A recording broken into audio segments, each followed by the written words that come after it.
Hi friends, ഞാൻ Sibi Sleeba SS വേൾഡിലെ പുതിയൊരു എപ്പിസോഡിലേക്ക് എല്ലാവരെയും സ്വാഗതം ചെയ്യുന്നു. ഇന്ത്യൻ കാർ മാർക്കറ്റ് ഒത്തിരി കാലമായിട്ട് കാത്തുനിന്ന ഒരു പ്രോഡക്റ്റ് ആയിരുന്നു i20. ഈ i20യുടെ ഏറ്റവും ലേറ്റസ്റ്റ് ആയിട്ടുള്ള വേർഷൻസിന്റെ ഞാനൊരു video interior and exterior review ചെയ്തിട്ടുണ്ടായി. എൻ്റെ പേജിനകത്ത് ആ ഗാലറിക്കകത്തുണ്ട്. സോ എല്ലാവരും അത് കണ്ടിട്ടുണ്ടെന്ന് വിശ്വസിക്കുന്നു. സോ ഇന്ന് രണ്ട് ചുണക്കൊട്ടന്മാരെയാണ് നമ്മൾ പരിചയപ്പെടുത്താൻ പോകുന്നത്. ആ സെയിം ലൈനേജിലുള്ളത് ഒന്ന് നമ്മുടെ 1.5 ലിറ്റർ ഡീസൽ i20, അതിനോടൊപ്പം തന്നെ ഒരു 1 ലിറ്റർ ടർബോ D-City എഞ്ചിനും. സോ ഈ രണ്ട് എക്സൈറ്റിംഗ് ആയിട്ടുള്ള എഞ്ചിൻസും ഗിയർ ലൈനപ്പും പരിചയപ്പെടുത്തി ഇതിന്റെ ക്ലിയർ റിവ്യൂ എങ്ങനെയാണ് ഡ്രൈവ് എക്സ്പീരിയൻസ്, ഇതാണ് ഞാൻ ഇന്ന് പരിചയപ്പെടുത്താൻ പോകുന്നത്. നമ്മുടെ ഈ i20കകത്ത് ഇത്ര എഞ്ചിനും ഇത്രയും ഗിയർ ബോക്സിന്റെ വേരിയേഷൻ വരാനുള്ള one of the main reasons Hyundai ഇന്ത്യയിലേക്ക് N-Line അവരുടെ പെർഫോമൻസ് ഓറിയന്റഡ് കാർസ് മാർക്കറ്റിലേക്ക് കൊണ്ടുവരാനുള്ള ഫസ്റ്റ് സ്റ്റെപ്പാണ്. അതിന്റെ ഒരു ഫസ്റ്റ് സ്റ്റെപ്പായിട്ടാണ് ഈ ടർബോ ബാഡ്ജിംഗിൽ വെഹിക്കിൾസ് ഇറക്കുന്നത്. നമുക്കത് വെന്യൂനകത്ത് കാണാം, നിയോസിനകത്ത് കാണാം, ഇപ്പം പുതിയ i20യിലും വന്നിരിക്കുകയാണ്. ബേസിക്കലി നമുക്ക് കാണുവാണെങ്കിൽ ഇവിടെ ഒരു ടർബോ ബാഡ്ജിംഗ് ഹ്യുണ്ടായി കൊടുത്തിട്ടുണ്ട്. അത് നല്ലൊരു എലിമെന്റ് ആണ്. പ്ലസ് ഈ ഒരു ഗ്രില്ലിന്റെ പേര് parametric Jual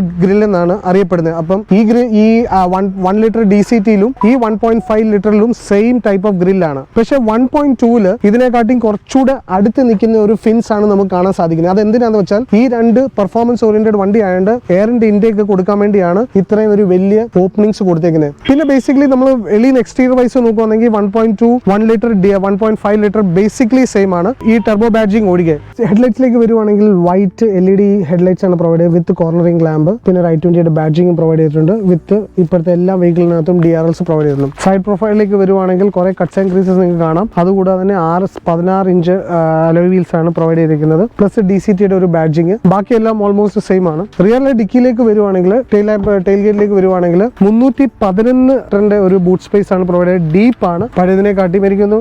space saver tyre ആണ് പ്രൊവൈഡ് ചെയ്തത്. 615 ആണ് പ്രൊവൈഡ് ചെയ്തിരിക്കുന്നത്. സോ അത് തന്നെ ഇവിടെ ഒരു നല്ല സ്പേസ് കൊടുത്തിട്ടുണ്ട്. പ്ലസ് ഒരു റിയർ ബോസിന്റെ സബ് വൂഫർ കൂടെ പ്രൊവൈഡ് ചെയ്തിട്ടുണ്ട്. അത് നല്ലൊരു എലിമെന്റ് ആണ്. പിന്നെ ഇവിടെ ഡിക്കി താക്കാൻ വേണ്ടി ഒരു കബി ഹോളും കൊടുത്തിട്ടുണ്ട്.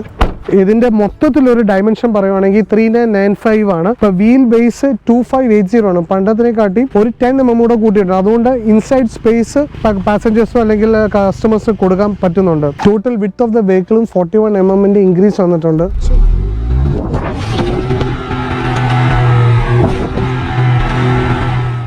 സൗണ്ട് എങ്ങനെയുണ്ട്, കരിയില പറക്കുന്ന എക്സ്പീരിയൻസ് എങ്ങനെയുണ്ട്? സോ നമ്മൾ ഇന്ന് 7 സ്പീഡ് D-City ഗിയർ ബോക്സ് ആണ് ഈ i20 ഡ്രൈവിന് വേണ്ടി എടുത്തേക്കുന്നത്.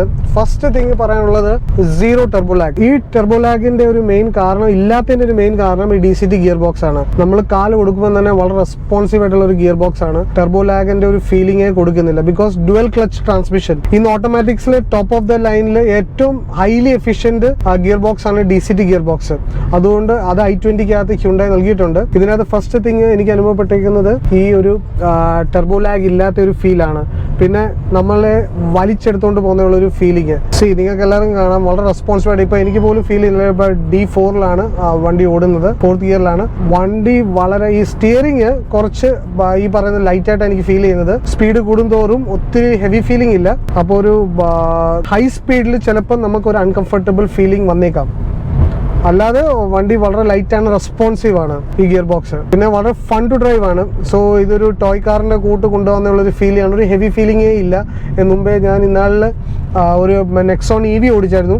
അതിന്റെ ഒരു ഫീലിംഗിനാണ് ഈ ഒരു D-City ഗിയർ ബോക്സിൽ എനിക്ക് കിട്ടുന്നത്. പെട്ടെന്നാണ് റെസ്പോൺസ്. നമ്മൾ സ്പീഡോമീറ്റർ നോക്കുമ്പോഴാണ് അറിയുന്നത് നമ്മൾ 75 കിലോമീറ്റർ അല്ലെങ്കിൽ 80 കിലോമീറ്ററിലാണ് സഞ്ചരിച്ചുകൊണ്ടിരിക്കുന്നത്. സോ നല്ല റെസ്പോൺസീവ് ആയിട്ടുള്ള ഒരു ഗിയർ ബോക്സ് ആണ് D-City ഗിയർ ബോക്സ്. പിന്നെ പവർ ടു വെയിറ്റ് റേഷ്യോ നല്ലപോലെ ലീനിയർ ആയിട്ട് കൊടുത്തുകൊണ്ട് തന്നെ ഒരു നല്ലൊരു ബോഡി കൺട്രോളും വെഹിക്കിളിന് കിട്ടുന്നുണ്ട്. നമുക്ക് ഉള്ളിൽ നിന്നുള്ളൊരു ഫീലിംഗ് അങ്ങനെ ഉണ്ടെങ്കിലും ബോഡി കൺട്രോൾ നല്ലതാണ് വെഹിക്കിളിനകത്ത്. പിന്നെ വെഹിക്കിളിനകത്ത് ഒത്തിരി സേഫ്റ്റി ഫീച്ചേഴ്സ് കമ്പനി പ്രൊവൈഡ് ചെയ്തിട്ടുണ്ട്.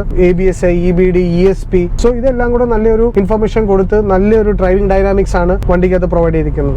സോ ഇതിനകത്ത് ഒരു അടിപൊളി ഫീച്ചർ കൂടെ വന്നിട്ടുണ്ട്. നമുക്കിപ്പോൾ റിയറിൽ ഒരു വെഹിക്കിളിനെ പറ്റി ഡീറ്റെയിൽസ് കിട്ടണമെങ്കിൽ നമ്മൾ ഇവിടുന്ന് ക്യാമറ ബട്ടൺ ഓൺ ചെയ്ത് കഴിഞ്ഞാൽ നമുക്ക് റിയറിലുള്ള എല്ലാ ഇൻഫർമേഷനും, ആരാണ് നമ്മളെ ഫോളോ ചെയ്യുന്നത്, ഇതെല്ലാം നമുക്ക് ഇവിടുന്ന് ലഭിക്കാം. സോ ഇത് റിയർ ക്യാമറ അല്ല, ഡ്രൈവിൽ തന്നെയാണ് നമുക്ക് കിട്ടുന്നത്. അടുത്തൊരു അടിപൊളി സേഫ്റ്റി ഫീച്ചർ കമ്പനി പ്രൊവൈഡ് ചെയ്തിരിക്കുന്നത് സ്മാർട്ട് പെഡലാണ്. ഇത് ഫോർ ഇൻ കേസ് പാനിക് സിറ്റുവേഷനിൽ നമ്മൾ ആരെങ്കിലും ബ്രേക്കും ആക്സലറേഷനും ഒരുമിച്ച് അമർത്തുവാണെങ്കിൽ ബ്രേക്കിൻ്റെ ഫംഗ്ഷൻ അത് ആക്സിലറേറ്റർ ഓവർറൈഡ് ചെയ്തിട്ട് ഫ്യൂൽ ലൈൻ കട്ട് ചെയ്യും. സോ അത് നമുക്ക് സഡൻ ആക്സിലറേഷനോ അല്ലെങ്കിൽ വണ്ടി പെട്ടെന്ന് കുതിച്ചു പോകുന്ന ഒരു എഫേർട്ട് അവിടെ കട്ട് ഓഫ് ആവും. അത് നല്ലൊരു ഫീച്ചറാണ്. സോ നമുക്കിപ്പം ചെന്ന് ഇതിൻ്റെ ഒരു സസ്പെൻഷൻ്റെ ഒരു ടെസ്റ്റിംഗ് കൂടെ ചെയ്ത് നോക്കാം, എങ്ങനെയാണ് റഫ് റോഡിൽ ഇത് ബിഹേവ് ചെയ്യുന്നത്. സെക്കൻഡ്ലി, ഞാൻ ഈ ഓട്ടത്തിനിടയ്ക്ക് കുറേ വളവിനകത്തൊക്കെ നല്ല സ്പീഡിലൊക്കെ തിരിച്ചിട്ടുണ്ട്. അപ്പം നല്ലൊരു സ്റ്റെബിലിറ്റി ESP ഉണ്ടായിട്ട്, ഇലക്ട്രോണിക് സ്റ്റെബിലിറ്റി പ്രോഗ്രാം ഉണ്ടായിട്ട് വെഹിക്കിൾ പാളുന്നില്ല. അപ്പോൾ അത് നല്ലൊരു കംഫർട്ട് ഫീലാണ്. പക്ഷേ ഈ വെഹിക്കിൾ ഒത്തിരി ലൈറ്റ് ഒരു ഫീലിംഗ് ആണ് ഡ്രൈവറിന് കൊടുക്കുന്നത്. അപ്പോൾ അതൊരു നല്ലൊരു ഇതാണ്. അപ്പോൾ എഫേർട്ട്ലെസ് ആയിട്ട് ഡ്രൈവ് ചെയ്യാൻ പറ്റും. ഈ സേഫ്റ്റി ഫീച്ചേഴ്സ് ഉണ്ടായതുകൊണ്ട് ഓടിക്കുന്ന ആൾക്ക് ധൈര്യമായിട്ട് ഡ്രൈവ് ചെയ്യാൻ പറ്റും. അതാണ് എനിക്ക് ഫീൽ ചെയ്തത്. അപ്പോൾ നമുക്ക് ചെറിയൊരു ഗട്ടർ റോഡിലോട്ട് ഇറങ്ങി നോക്കാം എങ്ങനെയാണ് ഇതിൻ്റെ ഒരു സസ്പെൻഷൻ്റെ കവറേജ് വരുന്നത്. ഇപ്പോൾ സസ്പെൻഷൻ്റെ ഒരു അസാധ്യ ടെസ്റ്റിംഗാണ് നടക്കുന്നത്. നമ്മൾ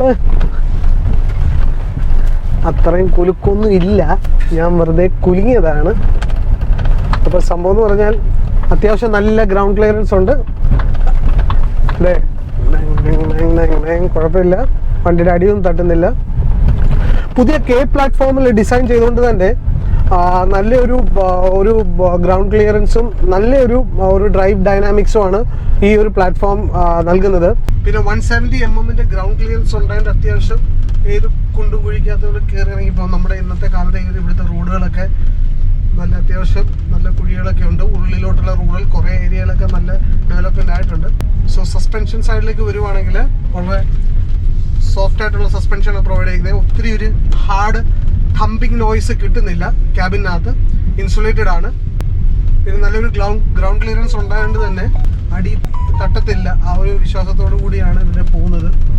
പിന്നെ നല്ലൊരു വ്യൂയിങ് ആംഗിൾ ഉണ്ട്. ബ്ലൈൻഡ് സ്പോട്ട് നല്ലപോലെ റെഡ്യൂസ് ചെയ്തിട്ടുണ്ട് കമ്പനി ഡിസൈൻ ലാംഗ്വേജിനകത്ത്. പിന്നെ സസ്പെൻഷനും എൻ്റെ സൈഡിൽ നിന്നൊരു പ്യുവർ തംസപ്പ് ഉണ്ട്.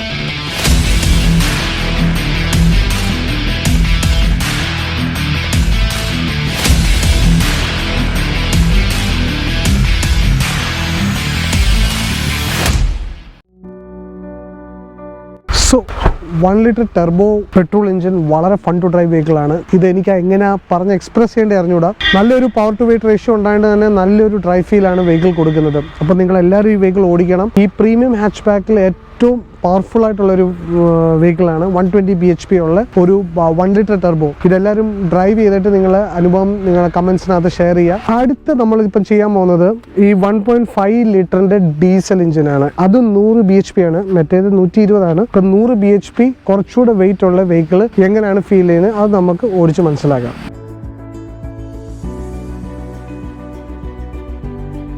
ഞാനിപ്പം DCT കഴിഞ്ഞിട്ട് 1.5 ലിറ്റർ ഡീസൽ എഞ്ചിനാണ്. ഇതിന് 100 bhp. അപ്പോൾ അതിന് ബേസിക്കലി എൻ്റെ ഒരു മെയിൻ ഡിഫറൻസ് കാണുന്നതിന് ഡ്രൈവ് ഫീലിലാണ്. ഈ ഡ്രൈവ് ഫീൽ എനിക്കൊരു ഹെവി ഫീലാണ് പെട്രോളായിട്ട് ടോട്ടലി ആയിട്ട് കിട്ടുന്നത്. ഈ ഹെവി ഫീൽ എന്താണെന്ന് വെച്ചാൽ എനിക്കെന്ന് പറഞ്ഞാൽ ഇഞ്ചിൻ്റെ വെയിറ്റും മൊത്തത്തിലുള്ള ഒരു വെഹിക്കിളിൻ്റെ വെയിറ്റും കൂടിയുകൊണ്ട് നല്ലൊരു ഹെവി ഫീലാണ് വെഹിക്കിൾ ഓടിക്കാൻ നേരം കിട്ടുന്നത്.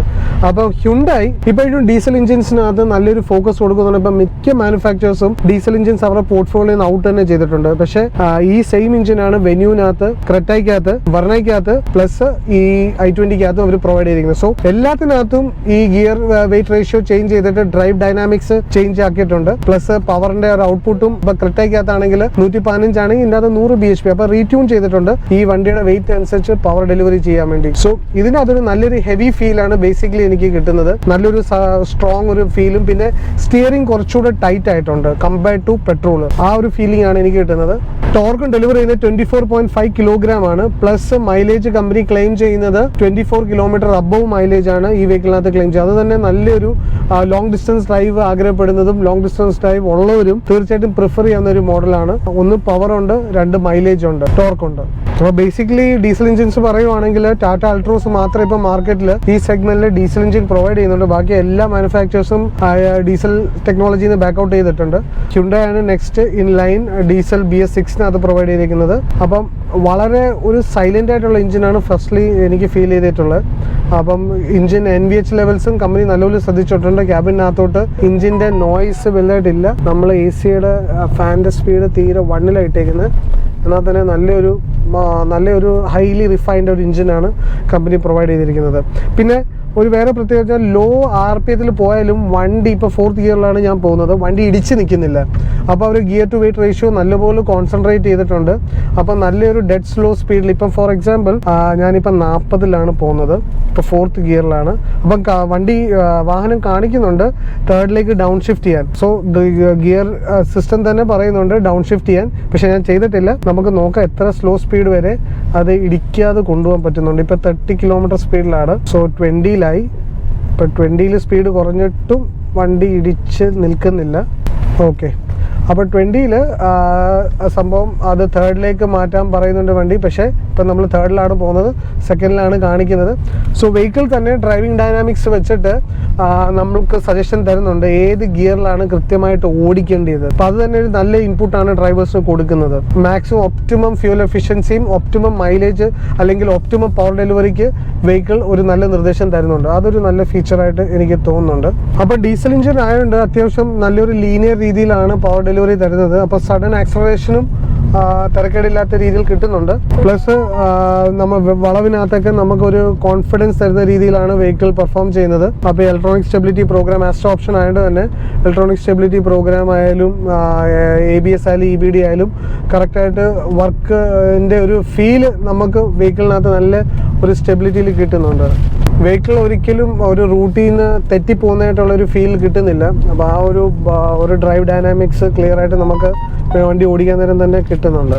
ഇത് ഞാൻ അങ്ങനത്തെ ഒരു നല്ല ബെൻഡൊക്കെ ഉള്ള ഒരു ടെറൈനിൽ കൂടാണ് വെഹിക്കിൾ ഓടിക്കുന്നത്. സോ അങ്ങനത്തെ ഒരു കോൺഫിഡൻസ് എനിക്ക് തീർച്ചയായിട്ടും ഇപ്പം ഈ വെഹിക്കിളിനകത്ത് കിട്ടുന്നുണ്ട്.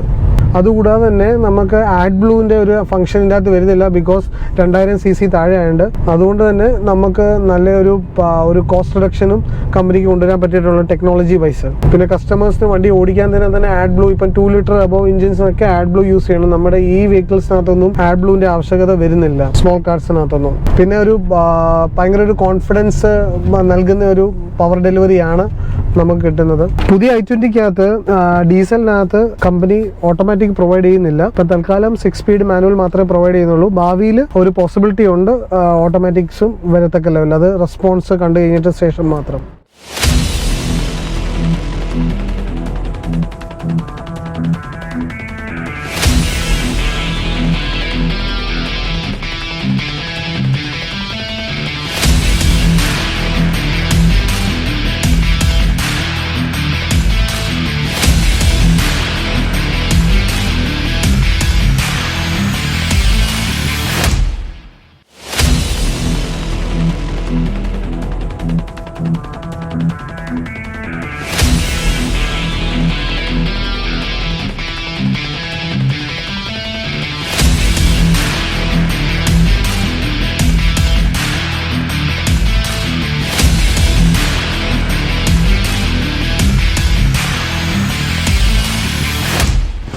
ये दिल मांगे मोर, ഇതാണ് പുതിയ i20 നമ്മളോട് പറയുന്നത്. ഇൻ ടേംസ് ഓഫ് പെർഫോമൻസ് ആയാലും ഇൻ ടേംസ് ഓഫ് ലുക്സ് ആയാലും ഇന്നത്തെ വെഹിക്കിൾ പ്രൊവൈഡ് ചെയ്തിരിക്കുന്ന SS Hyundai പത്തനംതിട്ടയാണ്. അവരാണ് നമുക്ക് DCTയും 1 ലിറ്റർ ടർബോയും 1.5 ലിറ്റർ ഡീസലും പ്രൊവൈഡ് ചെയ്തിരിക്കുന്നത്. സോ അവർക്ക് ഒരു താങ്ക്സ് ഉണ്ട്.